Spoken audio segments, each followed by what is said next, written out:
Masayang araw po mga ka-PL.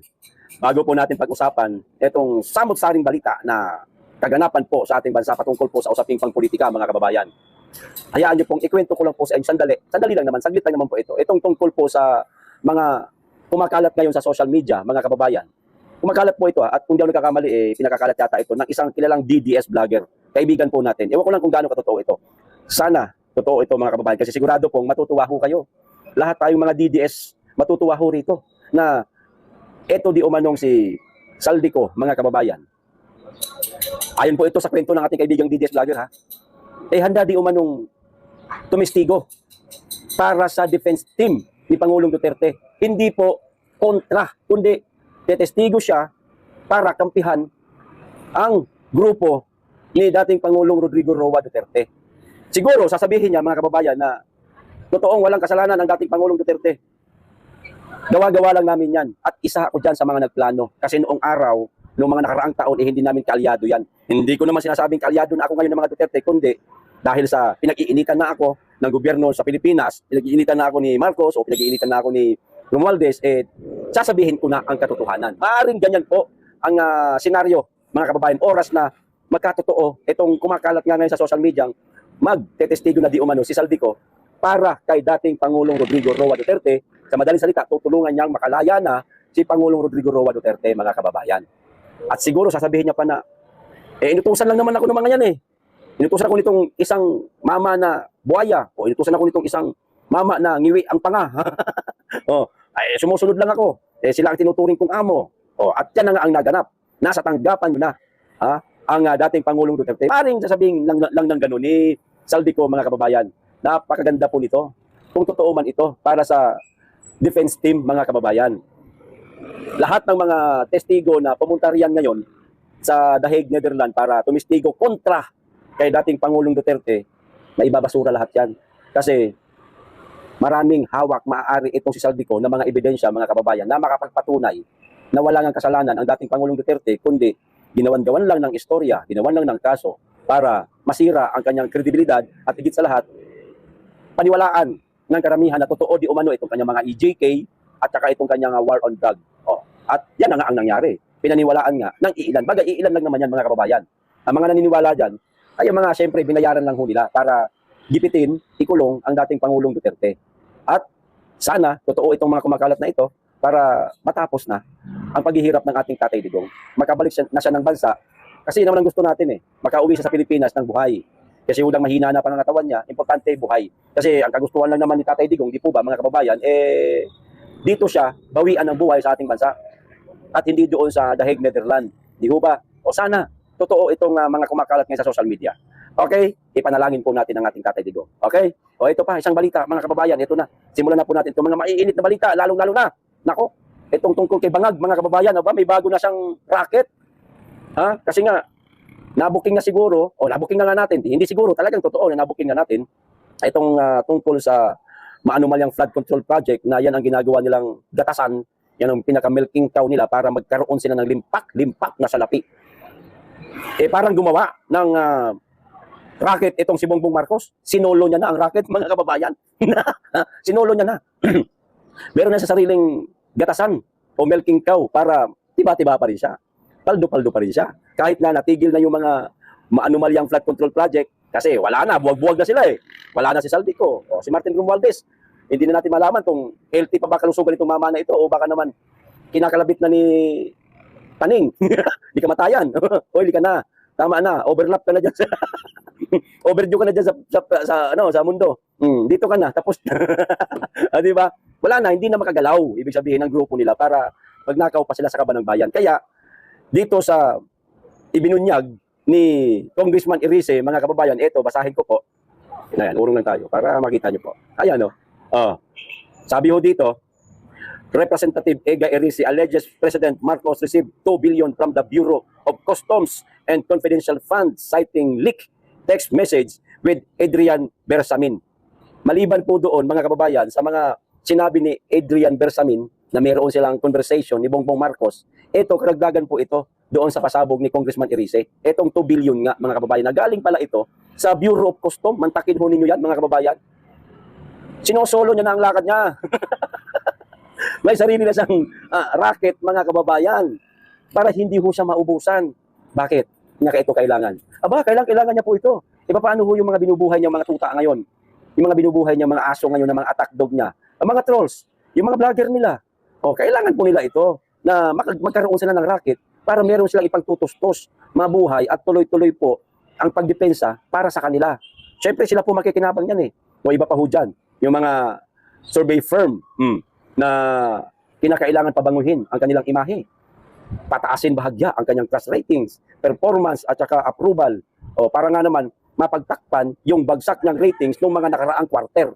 So malay natin itong first quarter of 2026 baka lang naman magulat po tayo, baka biglang tumaas po ang kanyang mga ratings, mga kababayan. Siyempre babawiin ho nila yan para hindi po kahiya-hiya. Pero kahit anong pagpapataas po niya ng kanyang ratings, wala na hong silbi yan. Alam na po ng mga Pilipino kung gaano po sila kagahaman sa salapi. Maraming beses na nga involved itong si Bangag sa mga pagnanakaw sa kaban ng bayan. Hindi lamang po ang mga kontraktor ang nagsasabi. Hindi lamang po si Saldico, hindi lamang po si Gutesa. Ayan na, meron ng 18 Marines at meron pang 12 na naman na susulpot at magpapatunay na si Bongbong Marcos ay sangkot di umano sa mga pagnanakaw sa kaban ng bayan, sangkot sa maanumalyang flood control project at mali-malitang perang ibinibigay sa ilang mga elected official o official ng gobyerno. Maging siya tumanggap din. Antay-antayin natin yung 12 na yon. Siguradong mas matindi po ang pasabog noon, mga kababayan, kaysa 18 na lumutang sumunod kay Gutesa. Baka mas marami pong hawak yun ng mga ebidensya nagpapatunay na hindi kasinungalingan ang sinasabi ni Gutesa at ni Saldico, kundi patutuhanan nila kasi sila mismo ang gumagalaw, nagdi-deliver ng mga pera. Abang-abangan ho natin yan. At eto nga, mga kababayan, may sariling racket na si Bangag. Ayaw pagutom no? Ayaw niyang mawalan ng racket. Gusto niya tuloy-tuloy, mga kababayan. Siyempre, paano niya buhay yung mga alaga niya? Di po ba? Ito pa, isang balita, mga kababayan. Ito, siguradong matutuwa ho dito ang mga kababayan kong Mindanawan. Siyempre, isa na po ako doon. Matutuwa ho ako dito, mga kababayan. Bakit? Ito po ang balita. Basahin po natin. Nako. Kayo ba handa nang tumira sa Mindanao kung sakasakaling magkatotoo ito? Mga kababayan. Bagay, malaki pa po ang lupain ng Mindanao. Hindi po binabaha madalas ang Mindanao. Bihira lamang po tamaan ng bagyo at piling lugar lang ang tinatamaan ng bagyo. Meron mang mga pagbaha na mga nagaganap dahil sa lakas ng ulan, sabayan ng buhawi at ng high tide ng dagat, hindi makalabas yung agos ng tubig kaya nagkakaroon ng baha. Minsan lang yan at gawa lang yan ng isang buhawi, hindi ng isang bagyo. Ito po ang magandang balita. Nako, sigurado ho, pagka nangyari na po ito, nako, mag-iisip talaga kayo, lilipat na kayo sa Mindanao, mga kababayan. Ito sabi the Free Mindanao Movement, makinig po kayo, maganda po ito. The Free Mindanao Movement has transmitted regional solution or resolutions reviving the 1986 Declaration of Mindanao Independence to the United Nations Committee on Decolonization. Its chairman announced Wednesday. Mga kababayan, Mindanao Independence Resolutions transmitted to UN. Ayan na po. Gumagalaw na ang grupo na nagsusulong nitong Mindanao Independence, mga kababayan. Ang paghihiwalay ng Mindanao sa Luzon at sa Visayas. Lilinawin ko lang, kaklaruhin ko lang, baka mamaya sabihin na naman itong mga animal na mga trolls na ito. Mga visit niya mga yan puking ina mga yan Baka sabihin na naman itong mga yawa na ito, napaka na ito ng mga Duterte. Utos ito ni BP Inday Sara, mga yawa mo.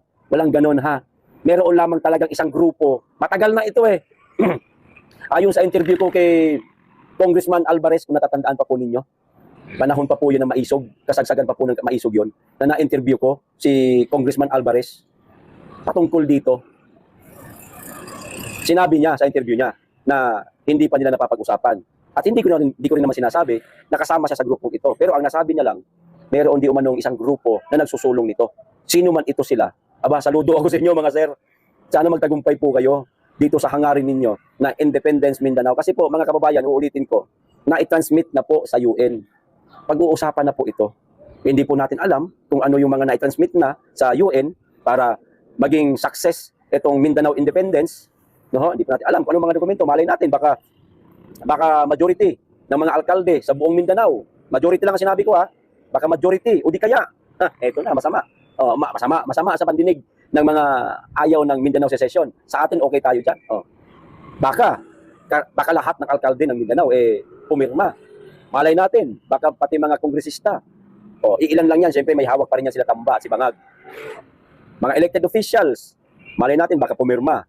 Na mas nanaisin na lamang nila na magkaroon ng Mindanao Secession. Kaysa naman sa manatili, ganitong napakalala ng korupsyon sa ating bansa. Damay ang malalaking pulo sa ating bansa, Luzon, Visayas, Mindanao. Visayas, Mindanao, damay. Yan. Ang Luzon, diyan nang gagaling yung mga buitre na mga kawatan sa kaban ng bayan, mga kababayan sa ngayon, Mindanao Independence ang isinusulong nitong grupong ito. Sana, magkatotoo ito. At matagal na ito talaga. Kung di ako nagkakamali, ang kasama sa grupong ito noon pa, matagal na panahon mga kababayan, kasama pa dito si Nini Pimentel. Kilala nyo naman po siguro si Nini Pimentel. Kasama pa po siya rito, na mayapa na lang. Tumanda pati yung sa Senado, na hindi po nila ito naisagawa. Hindi po nagtagumpay sa panahon nila. Malay natin, sa mga panahong ito, mga kababayan, magkatotoo ito. Wow! Paano yan? Kayo mga nauumay na sa NCR, sa Luzon, dahil sa mga elected official ninyo, na mga magnanakaw, walang nangyayaring improvement, kahit mga flood control, ginagago tayo, sinasabing ginagawa daw, pero wala naman. Kaya naman tuloy, ang baha hindi mapigilan tuwing nagkakaroon ng tag-ulan. Pumapasok na itong mga tag-ulan, sasabayan pa ng bagyo. Eto, malapit na, paparating na naman. Magsipaghanda na kayo. Handa po ba kayo na lumipat sa Mindanao? Nako. Ang mangyayari nito, mga kababayan, mukhang magiging ahente ako ng lupa. Kapag mayroong gustong bumili ng lupa sa Mindanao, magiging ahente ko. Marami akong kilala na mga nagbebenta ng lupa sa Mindanao. Nako po. Tsaka na, pagka nangyari na ito, wag muna ngayon. Di ba, mga kababayan? Para sa akin, okay to. Masaya ako rito. Sana magkatotoo to, mga kababayan. Eto na, mga kababayan, dagdag ko pa po. Nako. Di ba ga, noong nakaraang linggo pa lang, sinabi ko na ho sa inyo na ang Juan Bangsamoro nagpahayag na po ng suporta, mga kababayan, kay BP Inday Sara sa kanyang kandidatura sa darating na 2028 election sa pagka-presidente. Tapos yung nabuo na koalisyon, iba't ibang grupo ho yan, iba't ibang parallel group ho yan, mga kababayan, nabuo ho nila, koalisyon na ngayon, nagkaisa ho sila. Itong koalisyon na ito, siyempre may mga kanya-kanyang grupo yan, may kanya-kanyang mga tao yan, bawat grupo. Nagkaisa na sila na sumuporta sa ating pangalawang Pangulo para sa 2028 election sa kanyang pagtakbo. Ngayon pa lang yan, 2026 pa lang, nagbigay pa lang ng pahayag si BP Inday Sara, natatakbo na siya sa 2028, nagsisulputan yung mga parallel group at nagsasabing susuportahan nila si BP Inday Sara, napakarami na. Ngayon, may panibago na naman po, mga kababayan. Pinakamalaki di umano ito na grupo, mga kababayan, na handang sumuporta pa rin po kay BP Inday Sara. Sasakit talaga ang ulo nito ni Lenny at ni Marcos, mga kababayan. Itong pinagsamang lutang at bangag. In short, lungag. For sure, matatalo na itong mga yawa na ito, hindi na ito mananalo. Nagsama ba naman ang lutang at saka bangag ano mangyayari po sa Pilipinas yan pag yan ang naging presidente? Yan ang mahalal. Di hamak na mas magaling, matalino, si BP Inday Sara kasi sa dalawa na yan. Sasakit ulo nila rito. Ito, basahin po natin, mga kababayan. In UP, ayan, in UP pala, against Duterte impeachment. Hindi po sila, mga kababayan, sang-ayon sa impeachment para kay BP Inday Sara. PL, impeachment lang yan Hindi naman yan tungkol sa kandidatura ni BP Inday Sara. Oo, naroon na tayo. Hindi pa ito tungkol sa kandidatura ni BP Inday Sara. Pero, may convert po ito, mga kababayan, as vote for BP Inday Sara. Magiging boto ito ni Inday Sara sa 2028. Maaari pong mangyari yan. Imposible ho ba yan? Hindi po yan imposible. Ngayon pa lang tutol na po siya sa impeachment nga lang yan Kahit alam na natin na malabong nangyari na ma-impeach si Inday Sara dahil sa paulit-ulit nilang grounds sa kanyang impeachment. Paulit-ulit lang naman yan Wala nang silbi ang impeachment na yan. Napakarami ng mga kongresistang ayaw ma-impeach Inday. Tahimik lang yung iba, hindi lang nagsasalita. Pero di umano, ayon sa ating mga kaibigan, ng mga kongresista, mga kababayan, marami sa House ang ayaw pumirma sa impeachment kay Inday Sara. Hirap nga silang makuha yung 1/3 na boto. Kaya nga ginagawa ng isang mamang sundalong kanin, nag-iikot di umano sa House para maghikayat. Nahirapan sila maghikayat Hindi nga nila mabuo-buo yung 1/3 niyan, kulang pa nga ng 25 katao. Habang kulang ng 25 katao, si Inday Sara naglabas ng statement na tatakbo siya sa 2028. Di lalong nawala na.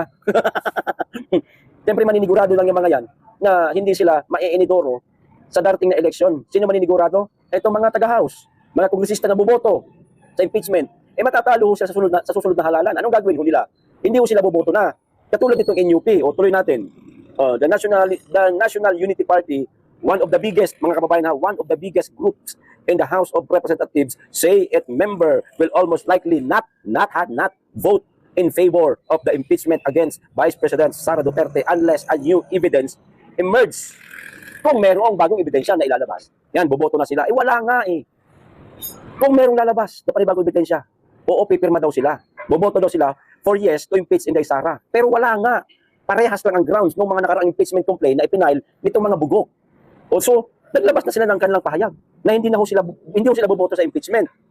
Duterte a week earlier that she will run for president in 2028 as she faces fresh complaints to oust her from office. The House Justice Committee will tackle the 4 impeachment complaints against Duterte beginning March 2. O, ito malapit na. Mapapag-usapan na di umano itong impeachment complaint kay Inday Sara sa March 2, mga kababayan. O, kasunod nga ng pagpapahayag ni BP Inday Sara, tatakbo siya, mga kababayan, sa pagka-presidente sa 2028, ito na,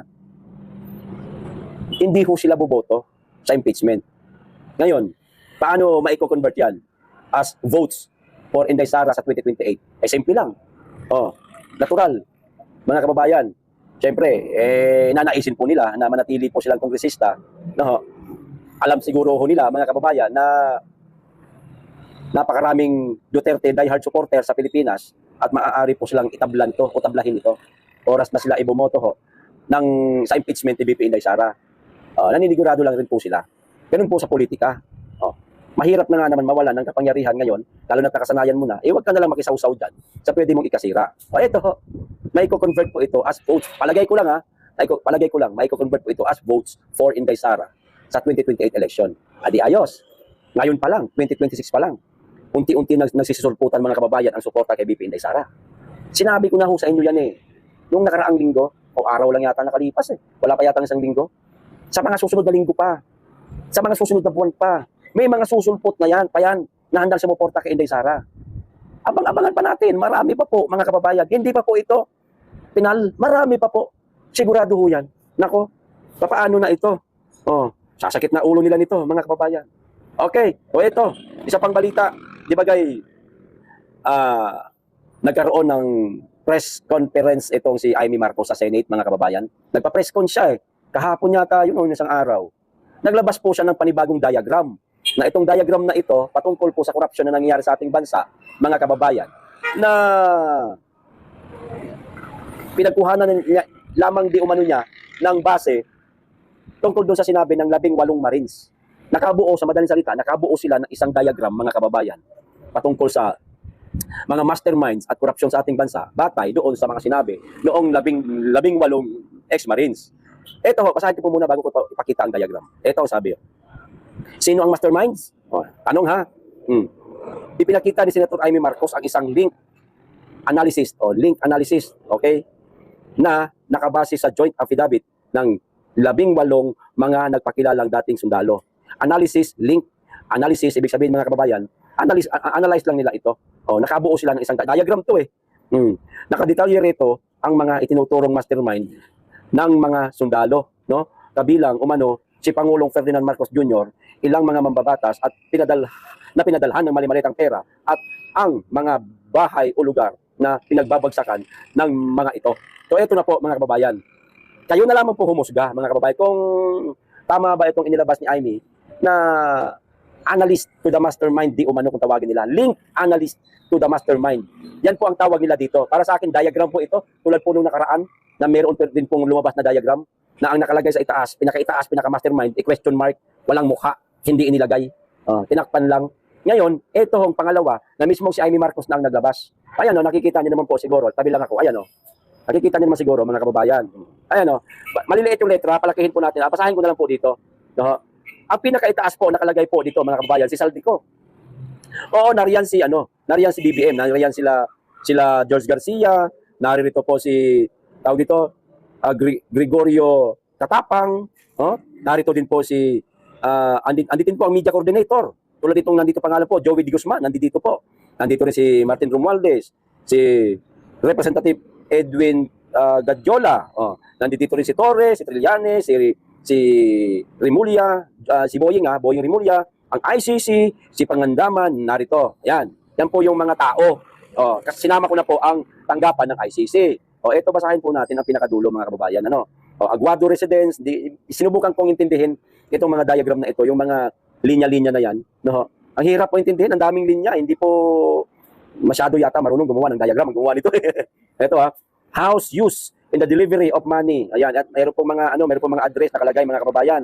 Hindi ko na naman po babasahin itong mga address. Nakikita nyo po siguro, ayan, malaki-laki naman yan. Use in the delivery of money pala. Use naman, sorry. Houses use in the delivery of money. Ayan, nakikita nyo naman siguro. Nandito pa pala mga ibang hindi ko nabanggit na mga tao, mga kababayan, si Kimbo, si Bunuan, at saka si Sandro Marcos kasama din dyan. Aguado Residence, nabanggit din po. Nariyan din po ang mga security personnel ni Saldico. Hindi ko na lang po isa-isahin ang mga pangalan. Nariyan din po ang interviewed by ICC. Interviewed by ICC. Na mga police o mga men in uniform, narito din po. Mga legislators, mapasinado man o mapakongreso, narito din po. Trusted executive assistant Nico, nariyan din po ang mga pangalan. Meron din po mga bahay tulad itong Villaverde, Pasig City. Meron din pong Shangri-La BGC, mga kababayan. Nariyan din si Marcos. Yan kumpleto po. Yan po ang kanilang diagram na ipinakita mga kababayan sa pangunguna ni Amy Marcos. Ngayon, bakit ko po ito ipinakita sa inyo? Ano po ang dapat tukuyin natin dito? Kasi po, mga kababayan, kung hindi ako nagkakamali, tulad nga na sinabi ko kanina, ang gulo-gulo ng diagram na ito, hindi natin masyadong maintindihan. Pinaghalo-halo ho nila itong mga taong mga nakapangalan lang at saka itong mga taong kilala na. Dapat medyo, may magandang pa rito May magandang format pa dito para maintindihan ng madali ang diagram. Ito medyo magulo. No? Hindi ko alam kung sinadyang paguluhin. Talagang hindi na marunong gumawa ng diagram. O link analysis, itong gumawa nito. Mga kababayan, kung napapansin po ninyo, pinakaitaas po si Saldico. Na para bagang lumalabas na si Saldico ang mastermind nitong lahat na ito. Sino naglabas nito? Si Amy Marcos. So, pinalalabas ni Amy Marcos na ang mastermind, si Saldico at hindi ang kapatid niya, ganun ba? Ikaw, Amy, lumalabas na ng unti-unti ang kulay mo. Hindi kaya dumidikit ka kay Inday Sara at sa mga Duterte senators para kung sakasakali nga namang hindi na presidente ang kapatid mo kayang-kaya mo pakiusapan. Sabihin mo na naman, wag mo nang ikulong yung kapatid ko. Wag niyo naman yung parusahan. Tulad ng ginawa mo ni Pangulong Duterte di umano na naglulumuhod ka na noong meron ng gagawing operasyon sa grupo nila Marcos, itong mga nagko-cope, nakiusap ka di umano, naglulumod ka kay Tatay Digong na wag isama sa raid o wag ituloy ang raid na yan para wag masira ang pangalan ng kapatid mo. Hindi kaya parang ganito o parang ganun lang yon, Madam Amy? Magulo kasi ang diagram nyo hindi namin maintindihan.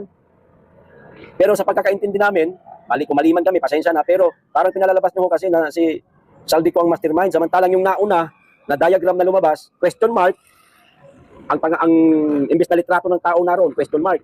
Tapos may arrow pababa, sumunod si Martin Romualdez. Arrow ulit pababa, sumunod si Saldico. Yun, maaari pa, maniwala kami doon. Bagamat question mark yun, napakadali naman tumbukin kung sino ang mastermind nitong mga anomalya sa flood control at corruption na nangyayari sa ating bansa, di ba mga kababayan? Ito gulo-gulo hindi natin maintindihan kung sino tinutukoy niya rito. Nariyan yung kanyang kapatid. Pero parang pumangatlo lang po, lumalabas na si Saldico, sunod si Martin Romualdez, at saka pa si Bongbong Marcos, ganon. Teka, sino si Saldico? Para pangunahan niya itong mga anomalya, itong corruption sa ating bansa at siya ang mag-mastermind. Sino siya? Ganyan ba kabobo ang kapatid mo, Amy Marcos, na kaya niyang sulsulan o kaya lang sang sulsulan ni Martin Romualdez at ni Saldico na tara, magnakaw tayo, mangurap tayo, gamitin natin itong flood control na ito. Hindi halata ng tao yan kasi kunwari gagawa tayo ng mga proyekto pero gagawin nating ampaw. Kaso yung iba, naging gahaman na talagang wala nang ipinatayong flood control kahit ampaw. Kaya ghost project na ang kanilabasan. Di po ba mga kababayan? Parang ganun Di ba? Parang tanga-tanga naman ng kapatid mo, parang abobo naman ng kapatid mo, walang sariling desisyon, hindi marunong magdesisyon. Di ba mga kababayan? Wag nga kami, Manang Amy, wag nga kami, para naman tayong naglulukuhan yan sino ba? Sino ba dapat? Ka-PL. Walang iba para sa akin kundi si Bongbong Marcos Siya ang pinakamakapangyarihan ngayon sa ating bansa. Siya ang mag-uutos kung ano ang nais nilang gawin itong grupo nila para makapangulimbat sila ng pera. Siya lang. Kapag sinabi niyang tama na, kumita na tayo, okay na to. nabawi na yung ating mga campaign fund noong 2022 at saka 2025. Tama na, nabawi na natin. Sumobra pa, may tubo pa tayo. Matitigil yan. O anong ginawa ni Marcos? Pinatigil niya. Di ba? Anong ginawa niya? Kuno, binuking niya ang flood control project. Siya mismo nagbuking para ano? Hugas kamay yun. O, hugas kamay yun. Teka, hindi ako mastermind yan. O, wala akong kinalaman dyan. O, yan ang gustong palabasin doon ni Marcos. Kaya niya ibinuking yun. Wala akong kinalaman dyan. O, sila-sila lang yan. Tarantado ka ba? Loko-loko ka ba? Gagaguhin mo kami? Paniniwalain mo kami? Na hindi, wala kang kinalaman dyan? Ikaw ang presidente? Wag nga kaming gaguhin ninyo. Mga kababayan, ano po ang tingin nyo dito? Baka marunong po kayo tumingin ng diagram. O kayo na lamang po mag-analysis nito, mga kababayan. Mag-analyze. O kayo na lamang po mag-analyze nito. Kasi yung gulo, daming daming liko-liko eh. Di natin maintindihan eh. Kung iisa-isahin mo, matumbok mo yung isa, magugulat ka, teka, ba't meron pang ganito eh? Pero ang naintindihan ko lang dito eh, bakit parang si Saldico ang ginawa niyang mastermind? Nako, niloloto na naman ni Mangga, mga kababayan. Niloloto na naman ni Mangga. Para hindi masyadong madiin yung kapatid niya. Si Saldico ang pinaibabaw niya, matalino din. Nariyan nga ang pangalan ng kapatid niya, pero parang nadamay lang. Napakadali lang ho niyan. Ipagtanggol sa korte. Teka, nadamay lang yung kapatid ko eh. Inutusan lang naman siya na pirmahan yung ganito ganyan. Kaya pinirmahan niya, ayun, di naman niya alam na meron palang corruption na mangyari. Parang ganun lang ba? No? Inosente ang kapatid niya, pero inosente na merong kasalanan. Inosenteng nakagawa ng kasalanan. Inosenteng hindi sadya ang pagkakasalang nagawa. Parang ganun ang gustong palabasin. Itong si Amy Marcos, mga kababayan. Ako, dramahan na naman tayo nito, mga kababayan. Ano sa palagay ninyo? Kayo na naman po ang humusga. Hanggang dito lang po. Maraming salamat. Mag-ingat kayong lagi at higit sa lahat, mahalin natin ang Pilipinas.